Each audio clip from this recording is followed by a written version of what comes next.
Hello friends, study with Mayank के current affair session में आपका स्वागत है। ये current affair SSC, banking, railway, state PCS, CDS, CAPF, NDA और अदर कॉम्पिटिटिव एग्जाम आदि में सहायक होंगे। आज की डेट है 7 जून 2021। तो चलिए आज का करंट अफेयर शुरू करते हैं। आज का पहला प्रश्न है, हाल ही में कौन से देश ने वर्ष 2021 के अपने 16वें कक्षीय प्रक्षेपण के साथ पेंगुइन 4B मौसम उपग्रह को भू समकालिक भू स्थानांतरण कक्षा में सफलतापूर्वक भेज दिया है? ऑप्शन ए चीन, option B Japan, option C रूस, ऑप्शन डी ब्रिटेन।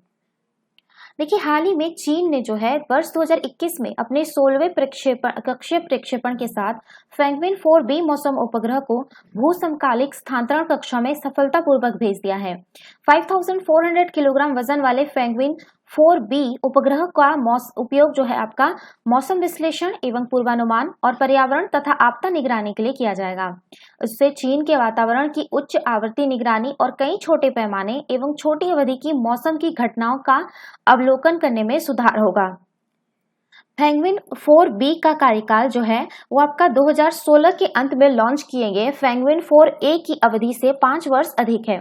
उपग्रह और लॉन्चर को क्रमशः Shanghai academy of space flight technology और China academy flight of launch vehicle technology द्वारा विकसित किया गया था तथा ये दोनों ही जो है वो China aerospace science and technology corporation की अनुषंगी कंपनियां हैं।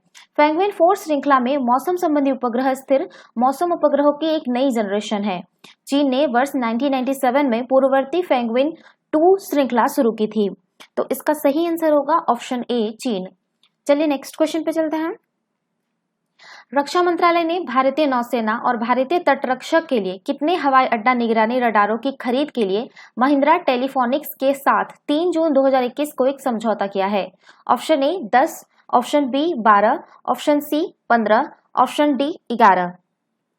देखिए, रक्षा मंत्रालय ने भारतीय नौसेना और भारतीय तटरक्षक के लिए 11 हवाई अड्डा निगरानी रडारों की खरीद के लिए महिंद्रा टेलीफोनिक्स के साथ जो है वो 3 जून 2021 को एक समझौता किया है।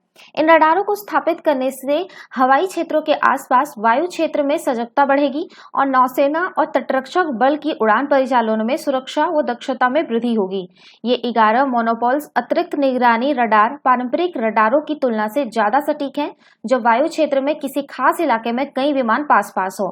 रक्षा मंत्रालय ने बयान में कहा है कि 323.47 करोड़ रुपए की लागत से होने वाली इस खरीदे और बनाए श्रेणी के तहत की गई है। तो इसका सही आंसर होगा, ये की गई है होगा, ठीक है। तो इसका सही आंसर होगा ऑप्शन डी 11। चलिए नेक्स्ट क्वेश्चन पे चलते हैं। हाल ही में भारतीय पुरातत्व सर्वेक्षण ने कौन से शहर में 3 और गुफाओं की खोज की है? Option A Nashik, option B Pune, option C Jodhpur, option D Bhopal. देखिए, हाल ही में भारतीय पुरातत्व सर्वेक्षण ने नासिक में 3 और गुफाओं की खोज की है। इन गुफाओं जो कि संभवत बौद्ध भिक्षुओं के निवास स्थान रहे होंगे की प्राचीनता अभी तक स्पष्ट नहीं हो सकी। हालांकि इन गुफाओं का अध्ययन कर रहे पुरातत्वविदों का मानना है कि गुफाएं जो है वो त्रिरश्मि गुफाओं से भी पुरानी हो सकती है। ज्ञात हो कि लगभग 2 शताब्दी पूर्व एक ब्रिटिश सैन्य अधिकारी ने जो वर्ष 1823 में कैप्टन जेम्स डेलामाइन ने नासिक की एक पहाड़ी में त्रिरश्मि बौद्ध गुफाओं, जिन्हें की पांडव लेनी के नाम से भी जाना जाता है, का दस्तावेजीकरण किया था। त्रिरश्मि या पांडवलेनी गुफाएं लगभग 25 गुफाओं का एक समूह है जो कि तकरीबन 2री शताब्दी ईसा पूर्व और 6ठी शताब्दी ईस्वी के बीच बनाई गई थी। कान्हेरी और वाई गुफाओं के समान ही इन गुफाओं में भी भिक्षुओं के ध्यान के लिए विशेष व्यवस्था की गई है। तो इसीलिए जो है इनको मतलब माना जा रहा है कि ये जो है बौद्ध भिक्षुओं के निवास स्थान शायद रहे होंगे, ठीक है, माना जा रहा है, कंफर्म नहीं है। तो इसका सही आंसर होगा ऑप्शन ए नासिक। चलिए नेक्स्ट क्वेश्चन पे चलते हैं।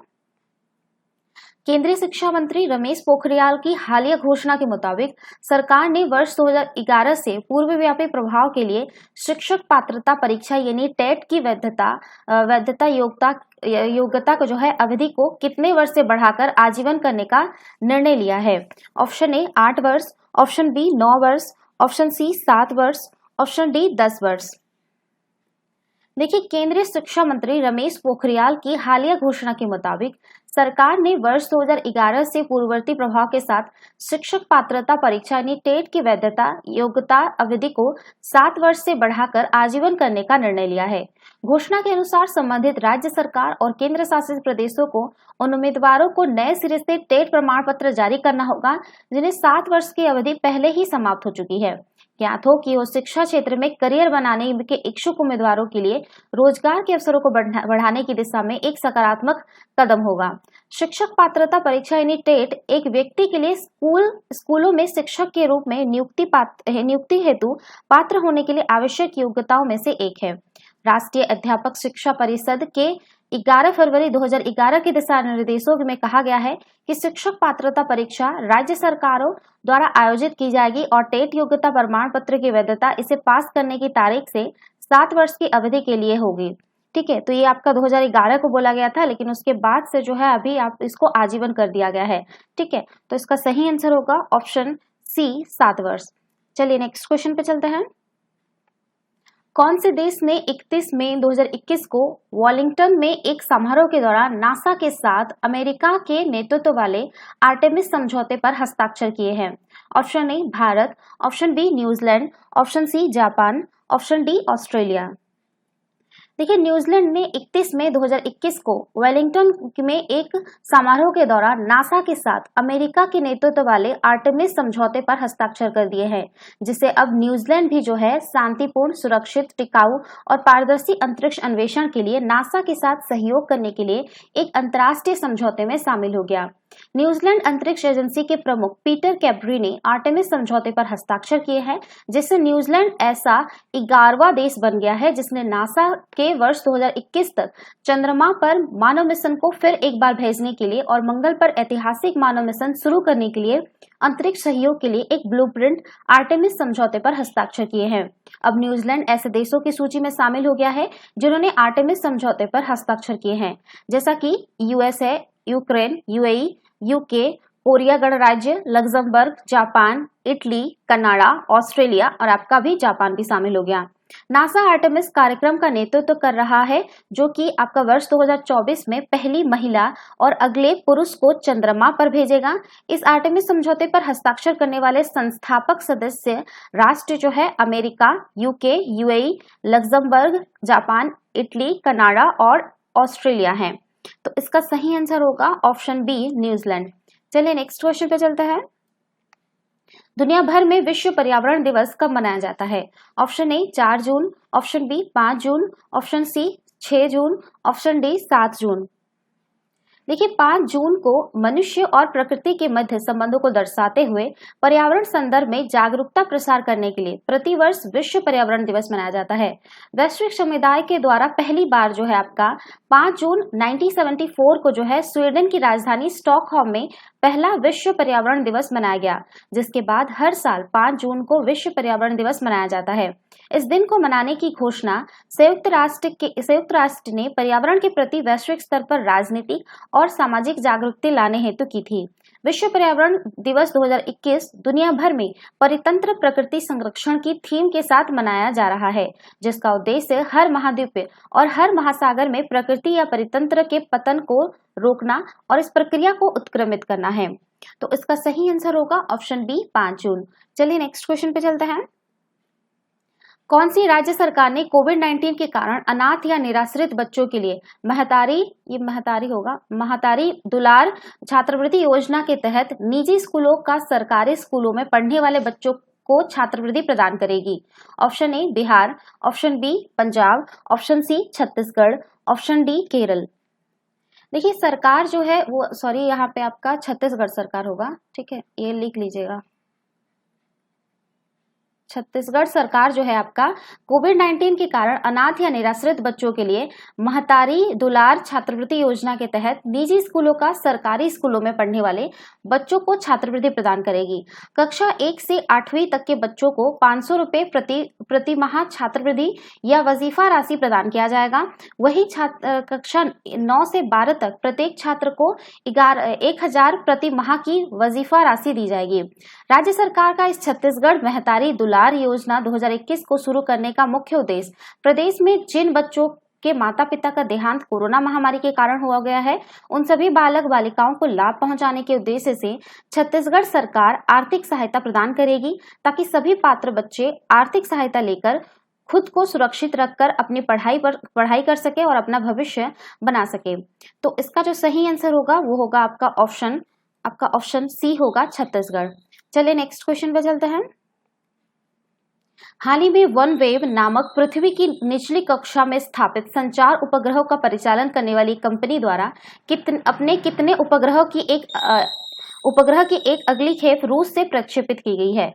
Option A 25, option B 16, option C 42, option D है आपका 36। देखिए, हाल ही में OneWeb नामक पृथ्वी की निचली कक्षा यानी लोअर अर्थ ऑर्बिट LEO जिसको हम लोग बोलते हैं में स्थापित संचार उपग्रह का परिचालन करने वाली कंपनी द्वारा अपनी 36 उपग्रहों की एक अगली खेप रूस से प्रक्षेपित की गई है। इसके साथ ही पृथ्वी की निचली कक्षा में स्थित OneWeb के कुल उपग्रहों की संख्या जो है वो 218 हो गई है। ये सभी उपग्रह OneWeb के 648 LEO उपग्रह बेड़े का एक भाग होंगे। OneWeb का उद्देश्य LEO उपग्रह के माध्यम से यूनाइटेड किंगडम, अलास्का, उत्तरी यूरोप, ग्रीनलैंड, आर्कटिक समुद्र और कनाडा में इंटरनेट कनेक्टिविटी का विकल्प उपलब्ध कराना है। OneWeb ने इस कार्यक्रम को 5 to 50 सर्विस का नाम दिया है, जिसके तहत 50 डिग्री अंशांश के उत्तर में स्थित सभी क्षेत्रों में इंटरनेट कनेक्टिविटी सेवाएं प्रदान की जाएगी। तो इसका सही आंसर होगा ऑप्शन डी 36।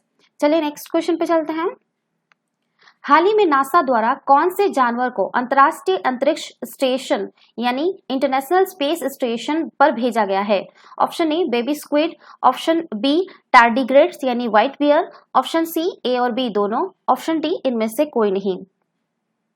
देखिए, हाल ही में नासा द्वारा जो है अंधेरे में चमकने वाले बेबी स्क्विड द्वारा 5000 तथा जो है आपका बेबी स्क्विड तथा 5000 टार्डिग्रेड्स जिन्हें कि व्हाइट बियर भी कहा जाता है को अंतर्राष्ट्रीय स्पेस स्टेशन जो है वो भेजा गया है, अंतर्राष्ट्रीय अंतरिक्ष स्टेशन भेजा गया है। ये जीव जो है वो 22वें स्पेस एक्स कार्गो पुनः आपूर्ति मिशन का एक भाग थे, जिसका उद्देश्य लंबी अंतरिक्ष यात्राओं पर जाने वाले अंतरिक्ष यात्रियों के लिए बेहतर संरक्षणात्मक उपायों को तैयार करने में वैज्ञानिकों की मदद करना है तथा लाभकारी रोगाणुओं तथा जानवरों के मध्य अंतक्रिया को समझना, जिससे पृथ्वी पर मानव स्वास्थ्य को बेहतर बनाने हेतु महत्वपूर्ण खोजें की जा सके। अंतर्राष्ट्रीय अंतरिक्ष स्टेशन का मुख्यतः एक बड़े आकार का अंतरिक्ष यान है जो कि काफी लंबी अवधि के लिए पृथ्वी की निचली कक्षा में स्थित है। ISS वर्ष 1998 में अंतरिक्ष में कार्यरत है। यह 5 भागीदार अंतरिक्ष एजेंसियों जैसा कि यूरोपीय अंतरिक्ष एजेंसी, ठीक है, जिसको हम लोग ESA बोलते हैं, ESA, ठीक है, यूरोप का है ये, आपका नासा जो कि आपका अमेरिका का है, रोस्कोमॉस जो कि रूस का है, जाक्सा जापान और आपका CSA जो कि आपका कनाडा का है के मध्य अंतर्राष्ट्रीय सहयोग का परिणाम है। ठीक है, ये पांचों ने मिलकर जो है आपका ISS का निर्माण किया है। ISS लगभग जो है 93 मिनट में पृथ्वी की परिक्रमा करता है तथा हमारे जो है पृथ्वी का जो है प्रतिदिन 5 चक्कर में पूरा करता है। ठीक है, तो इसका जो सही आंसर होगा वो होगा आपका ऑप्शन सी, ए और बी दोनों। चलिए नेक्स्ट क्वेश्चन पे चलते हैं। ओलावृष्टि के कारण फसल को खराब होने से बचाने के लिए बागवानों की सहायता हेतु कौन से राज्य सरकार द्वारा स्वदेशी रूप से विकसित ओलावृष्टि रोधी बंदूक अर्थात एंटी हेल गन का उपयोग परीक्षण किया जाएगा? Option A Meghalaya, option B Himachal Pradesh, option C Uttarakhand, option D Jammu Kashmir. देखिए, ओलावृष्टि के कारण फसल को खराब होने से बचाने के लिए बागवानों की सहायता हेतु हिमाचल प्रदेश सरकार द्वारा स्वदेशी रूप से निर्मित ओलावृष्टि रोधी बंदूक अर्थात एंटी हेल गन के उपयोग का परीक्षण किया जाएगा। ओलों का निर्माण जो है वो कपासी वर्षा मेघों के द्वारा होता है। कपासी वर्षा मेघ आमतौर पर काफी विस्तृत और काले बादल होते हैं जिसमें गरज के साथ बिजली चमकती है। एंटी हेल गन बादलों में ओले के विकास को बाधित करने के लिए आघात तरंगे अर्थात शॉक वेव्स उत्पन्न करने वाली एक मशीन है। यह एक उल्टे टावर से मिलता जुलता कई मीटर ऊंचा एक स्थिर ढांचा होता है और इसमें आकाश की ओर खुलने वाली एक लंबी और संकीर्ण शंक्वाकार नली लगी होती है। ये शॉक वेव्स बादलों में जल बूंदों को ओलों में बदलने से रोक देंगी जिससे कि ये साधारण बारिश की बूंदों के रूप में नीचे गिरेगी। तो इसका सही आंसर होगा ऑप्शन बी हिमाचल प्रदेश। तो ये थे आज के करंट अफेयर। वीडियो पसंद आए तो लाइक, शेयर और कमेंट करना ना भूलें। साथ ही साथ चैनल को सब्सक्राइब करना ना भूलें। Thanks for watching. Have a nice day. Take care.